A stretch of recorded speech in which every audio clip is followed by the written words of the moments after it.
Hello दोस्तों, एक बार फिर से स्वागत है आपका मेरे यूट्यूब चैनल पदम ब्लॉग्स में।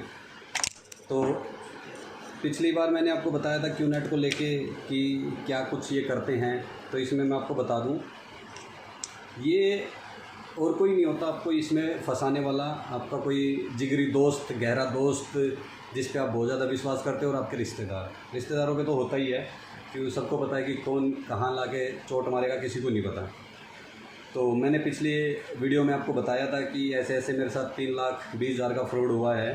तो इसमें मैं आपको बताता हूँ कि मेरे को किसने बुलाया है। तो जो मेरे को बुलाने वाला बंदा था वो और कोई नहीं था, मेरा भांजा था। तो एक दिन उसका कॉल आता है 13 मई को, तो कह रहे ऐसे ऐसे मामा जी, ऐसे ऐसे वैकेंसी निकली हुई है और आप मेरे को अपने एक मैं आपको फॉर्मेट भेज रहा हूँ, उसको आप मेरे को फिल करके भर के उसको मेरे को सेंड कर दीजिए व्हाट्सएप पे ही। मैंने कहा चलो ठीक है। मैंने कहा ये बताओ काम क्या है। कह रहा काम कुछ नहीं है, कंप्यूटर वगैरह पे डाटा स्टडी का काम है, कुछ सब कुछ यही है। तो मैं उससे पहले आपको बता दूं कि वो अपने इंस्टाग्राम पे स्टेटस पे फ़ोटो वगैरह जो लगा रहा था, मैंने कोई उस पर कमेंट वगैरह उसको करा नहीं था कि क्या कुछ शुरू कराया उसने। तो उसको लगा कि विश्वास है बंदे को, बातें होती थी पहले भी, लेना देना थोड़ा बहुत होता रहता हमारे बीच में। तो मैंने कहा चलो कोई बात नहीं, मैं भेजता हूँ आपको। उसने भेजा, फिर 2 दिन के बाद कॉल आता है कि आप सिलेक्ट हो गए हो, इंटरव्यू वगैरह आपका होगा। तो मैंने कहा चलो ठीक है करवा दे। तो उस यहाँ पे दिल्ली से आपको जयपुर आना पड़ेगा। तो मैंने कहा चलो कोई बात नहीं। तो 18 मई को उसने बोला कि सैटरडे को आपका इंटरव्यू, फर्स्ट मीटिंग आपकी होगी। तो मैंने घर पे डिस्कस करा कि ऐसे ऐसे है। तो भाई यही होता है ना कि घर का बंदा है तो सबको विश्वास तो होता ही है कि वहाँ ले जाके थोड़ी ना ऐसे कुछ कर देगा कि ये है। मैंने कहा चलो फिर जाके आते हैं जो भी है काम वाम। तो मैं गया वहाँ पे, जयपुर पहुँचा मैं शाम को। तो वो एक गाड़ी से आते हैं, वो गाड़ी भी किसी और की थी मेरे को जो बाद में पता लगा। तो उसने बताया कि एक बंदा राहुल चौधरी नाम से लड़का था, वो गाड़ी को चला रहा। तो मेरे को लगा कि रूम वूम पे इन्होंने फ्लैट वगैरह जो ले रखा वहाँ पे लेके जाएंगे। तो वो वहाँ पे न ले जाके एक कमरा ढूंढने लगे होटल में, जो ओयो वगैरह में, कि रात को रुकते हैं तो आपका कल इंटरव्यू हो जाएगा। क्योंकि मैं शाम को पहुँचा था करीबन 7:30-8 बजे। तो मैंने कहा चलो ठीक है, वहाँ पे होटल वगैरह लेते हैं। तो वो 2 लड़के चले जाते हैं। तो मेरे पास सिर्फ मेरा भांजा और मैं उस होटल में पूरी रात ठहरते हैं। तो वहीं से वो कहता है कि बैग भी आप पैक कर लीजिए, फिर इंटरव्यू होगा तो उसके बाद हम रूम पे चलते हैं। मैंने कहा चलो कोई बात नहीं। तो फिर वो गाड़ी लेके, वो बंदे गाड़ी लेके नहीं आते, फिर वो ऑटो करते हैं। वो एक बंदा उनमें से आता है, धर्मेंद्र चौधरी नाम है उसका, वो आता है। तो ऑटो करके हम जाते हैं एक जेबी स्वीट्स है गांधीपथ रोड पे जयपुर में। यहाँ पे ये सबसे ज़्यादा फ्रॉड करते हैं बंदों के साथ, वहाँ पे मीटिंगें लेते हैं ये। तो इसमें मैं आपको जानकारी के लिए बता दूँ कि भाइयों, कोई भी आपका रिश्तेदार, कोई भी आपका दोस्त, कोई भी सगा आपका अपने व्हाट्सएप पे, अपने इंस्टाग्राम पे स्टोरी लगाता है, कुछ कहीं पे एक्टिव है कि हाँ मैं ठीक है, मैं बढ़िया कपड़े पहन के वो करके, तो उसके झांसे में ना आए। कहीं भी आप इन्वेस्ट करते हैं, आप जाते हैं, तो पहले इंक्वायरी करें कि काम है क्या, उनके झांसे में ना आए। रिक्वेस्ट कर रहा हूँ आपसे, क्योंकि मेरे को पता है कि मैंने 3,20,000 रुपये जो मेरे गए हैं, मैंने कैसे कमाए थे। उससे पहले मैं काम करता हूँ वॉशिंग मशीन और फ्रिज रिपेयरिंग का। तो 10 से 15 किलो बैग में वज़न होता है। मैं सर्दी, गर्मी, धूप, बारिश कुछ भी हो तो मैं घूमा हूँ रोडों पे, बाइकों पे ले लेके। और उस बंदे को सब कुछ पता था कि इस मामा जी ने कैसे पैसे कमा रखे, लेकिन फिर भी उसने वहाँ पे लाके एंड करा दिया। ठीक है, तो वो मेरा माइंड वॉश भी नहीं कर पाए। एक भरोसे पे बंदा जो होता है ना, एक भरोसे पे मर गया मैं कि ठीक है यार, घर का बंदा है तो ऐसे थोड़ा ना कर सकता है। तो मैं वहाँ पे जाता हूँ, बंदा आता है सबसे पहले, एक अजय टोकस नाम का, ये राजस्थान से है। तो आता है, पूछता है कि कैसे आए आप, ये आए वे आए। मतलब आपको मैं बताऊं, शुद्ध हिंदी वो बोलने की कोशिश कर रहा था भाइयों, लेकिन निकल नहीं रही थी। मैं ये नहीं कह, मैं देखो मजाक नहीं बना रहा हूँ इस चीज़ का, लेकिन अगर मेरे को भी हरियाणवी आती है, हरियाणा से बिलोंग करते हैं, तो आप हरियाणवी में कंफर्टेबल हो तो बात कर सकते हैं, ऐसी बात नहीं है। तो शुद्ध हिंदी ज़रूरी नहीं है कि आप प्रोफेशनल दिखना है। ठीक है, कभी ये है वो है, मैं ये करता था, मैं जॉब छोड़ के आया हूँ। मैंने कहा ठीक है, आप जॉब छोड़ के आए, कोई बात नहीं, आप ये तो बताओ मुझे क्या करना है। सर आएंगे, सर आपको बताएंगे। फिर वो जो दूसरे आने वाले थे उनकी बढ़ाई है, उनके 5 मिनट दिन में मिल जाएं तो पूरा दिन आपका एनर्जेटिक जाता है, ये जाता है वो जाता है। वो बाद में आपको पता लगता है कि वो 5 मिनट देने वाला बंदा पूरे दिन आपके पास बैठा रहता है। ठीक है कि ये है वो है। मैंने पूछा ये ऑफिस में। फिर दूसरा जो बंदा आता है प्रेम सांगवान, रेवाड़ी से है ये बंदा, हरियाणा से। तो वो आता है, वो फिर अपने बारे में, मैं ट्रांसपोर्ट करता था, रातों रात स्ट्रर डाउन कर दिया, यहाँ पे आके मैंने इतना अपना एम्पायर खड़ा कर दिया, मेरे बच्चों को नौकरी करने की जरूरत। मैंने कहा ठीक है आपके बच्चों को नहीं, लेकिन ये तो बताओ हमें क्या करना है। वो आराम आराम से आपको पता लग जाएगा, ये लग जाएगा वो लग जाएगा, ऐसे ऐसे डिस्कस होता रहा।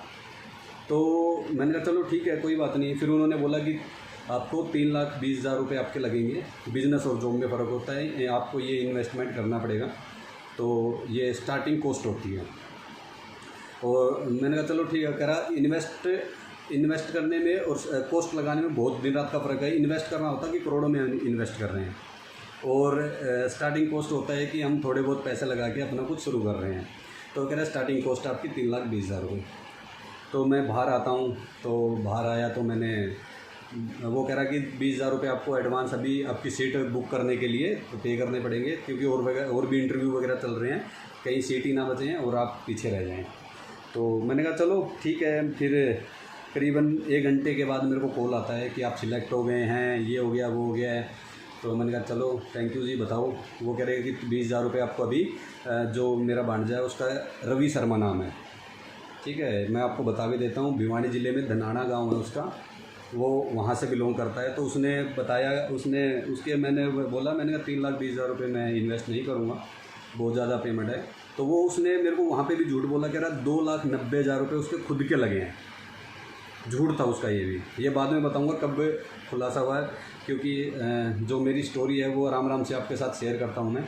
फिर उन्होंने, मैंने कहा, कह रहा विश्वास करो, सब कुछ है, लैपटॉप पे काम होगा, कंप्यूटर पे काम है सारा, फ़ोन के थ्रू है सारा, ये है वो है, ऑनलाइन काम है, फलाना है ढिमकाना है, ये बातें होती रही। मैंने कहा चलो, मैंने फिर वही है विश्वास। उसने बोला कि विश्वास करो। अब बंदे ने विश्वास करा, मैंने 20,000 रुपये उसको दिए 3 लाख रुपए अरेंज करने के लिए। वो मेरे को कमरे पे भी नहीं लेके गए अगले दिन उन्होंने गाड़ी लेके आए दोबारा। तो और उसके बाद वो मेरे को लेके आए, फिर मेरे को जयपुर ये नारायण सिंह सर्कल पे उन्होंने छोड़ दिया। वहाँ पे मैंने दिल्ली की बस पकड़ी, मैं आया फिर अपने घर पे। मैंने बताया कि ऐसे ऐसे बात है। तो घर वाले क्या कहेंगे, भाई ठीक है बच्चा कहीं जा रहा है तो हाँ ही करेंगे कि आप ठीक है कर लो। तो मैंने इधर उधर से पैसे कहीं से अरेंज करे और 3-4 दिन मेरे को अरेंज करने में लग गए। तो 23 मई को मैं दोबारा आया और 19 मई को मैं वापसी आया था। 19 से 23 मई तक उसके करीबन मेरे पास 20 फ़ोन आ गए। दिन में करीबन 3 से 4 बार 5 बार फ़ोन करता, मामा जी क्या हो रहा है, पैसे का ये वो। तो यही होता है कि भाई ठीक है घर का बंदा है, इसको भी लग रहा है कि मामा जी जल्दी आ जाएँ तो अच्छी बात है, ठीक है। तो ये क्या है, बोला कि फटाफट आ जाओ, ठीक है, अपना पैसे भर के फटाफट अपना काम शुरू कर लो, जो भी है, टाइम लगता है सीखने में, ये है वो है। मैंने कहा चलो अच्छी बात है, अच्छे तरीके से बातें कर रहा था। तो फिर ये फर्स्ट मीटिंग के बाद जब मैं दोबारा पहुंचा हूं, तो अगर कमेंट वगैरह आप करते हो तो मैं आपको बताऊंगा कि क्या कुछ इन्होंने दूसरी मीटिंग में मेरे साथ किया, ठीक है। मैं यहाँ से गया, कहाँ पे उन्होंने मेरे को रोका, फिर क्योंकि पहले फर्स्ट मीटिंग में फर्स्ट डे में मैं वहाँ पे 2 दिन रुका, तो उन्होंने मेरे को अपना फ्लैट ही नहीं दिखाया, जो कमरा ये फ्लैट वगैरह वहाँ पे रहने के लिए लेते, दिखाया ही नहीं। इन्होंने ओयो के रूम में वहाँ पे हमने कमरा लिया, रात वहीं पे बिताई। फिर अगले दिन मैं वापसी बाहर की बाहर इन्होंने मेरे को नारायण सिंह सर्कल पे जयपुर में छोड़ा, वहाँ से मैं घर आ गया। तो कमेंट वगैरह करते तो मैं आगे भी अपनी स्टोरी आपको शेयर करूँगा। और प्लीज़ शेयर करें ये वीडियो अपने प्यारों के साथ, रिश्तेदारों के साथ, ठीक है, जिसमें कि हम फ्रॉड से बचे। काफ़ी हाई लेवल पे पहुंचा हुआ है दिल्ली और अपना रोहतक, ये हरियाणा में रोहतक में, और जयपुर में 2 जगह पे है। बहुत ज़्यादा मतलब यहाँ पे 19, 20, 21 साल के लड़के होते हैं जिनका ये माइंड वॉश करते हैं। उनको बताते हैं कि आप ये कर सकते हो वो कर सकते हो, क्योंकि उस एज में बच्चा जो होता है फंस जाता है।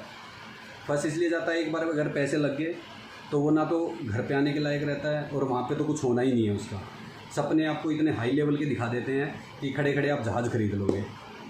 मर्सिडीज़, वो बंदा था एक राजस्थान का ही है, वो क्या कहते हैं, विनोद नाम का, कह रहा मर्सिडीज़ है। मैंने कहा दिखा कहाँ खड़ी है, कह रहा वो अभी मैं लेके नहीं आया। मैंने कहा भाई फ़ोटो तो मैं भी खिंचवा लूँगा कहीं जाके। मैंने कहा दिखा तो दो आपकी मर्सिडीज़ है कहाँ पे। ये जर्मन मर्सिडीज ये वो। मैंने कहा ठीक है, मैंने कहा होगी आपके पास, अच्छी बात है।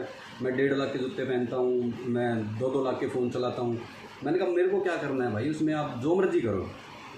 इससे कब मेरी बात हुई है मैं आपको लेवल बाय लेवल बताता रहूँगा आपको कि क्या इन्होंने सेकंड मीटिंग में, मैं 23 मई को यहाँ से दोबारा गया था, तो क्या रहा। अगर कमेंट वगैरह आप करते हैं तो मैं आगे अपनी स्टोरी आपके साथ शेयर करता रहूँगा। और कोई भी भाई कोई भी है जो QNet में गया हुआ है, फंसा हुआ है, अपना रिफ़ंड अगर उन्होंने आपका USD में आपका परचेजिंग करा तो 1 हफ्ते का रिफ़ंड पॉलिसी है आपकी। अगर आप ग्लोबल स्पोर्ट्स पे इनको मेल करनी पड़ेगी, उस पर आपको वहाँ पे 1 हफ्ते का रिफ़ंड है। अगर इन्होंने INR यानी इंडियन रुपीज़ में, इंडिया में कहीं पे आपके ये पैसे इन्होंने लगाए हैं, इन्वेस्ट करें, तो 1 महीने का आपका रिफ़ंड पॉलिसी है। उसमें आपको इंडिया QNet पे आपको मेल करनी पड़ती है। तो और इसमें कोई भी अगर आप देते, कहीं भी आप ईमेल आईडी अपनी दो, क्योंकि कई बार तो ये आपके साथ धोखाधड़ी स्कैम इसी चीज़ से करते हैं कि आपकी फ़ेक ईमेल आईडी बना के उसके ऊपर सारा आपका मैसेज वगैरह सारा ले लेते हैं, उसके ऊपर आपका मेल आता रहता है। तो वीडियो काफ़ी लंबा हो जाएगा, तो आपसे रिक्वेस्ट है कि सब्सक्राइब करें चैनल को, ताकि और बंदों के अवेयरनेस हम पहुँचा सकें, बचा सकें, क्योंकि हमारे साथ तो हो गया है। ठीक है, रिफ़ंड के लिए मैं भी अपना लड़ रहा हूँ, लेकिन जहाँ तक है मेरे को नहीं लग रहा कि कुछ आएगा, क्योंकि बहुत सारी चीज़ें जो मैं मिस कर गया। ठीक है, इसमें मैं आपको जो अंदर तक यहाँ पे बैठ के जो बातें होती थी सबके साथ शेयर करता रहूँगा कि क्या कुछ मैंने वहाँ जाके बंदों से बातें करी, मैं सारी चीज़ें आपके साथ शेयर करता रहूँगा। कोई भी है, कोई भी भाई है जो जुड़ना चाहता है, तो वो मेरी मेल आईडी है चैनल पे, तो मैं अपनी वो डाल दूँगा, तो आप मेरे से संपर्क कर सकते हैं। Thank you, bye.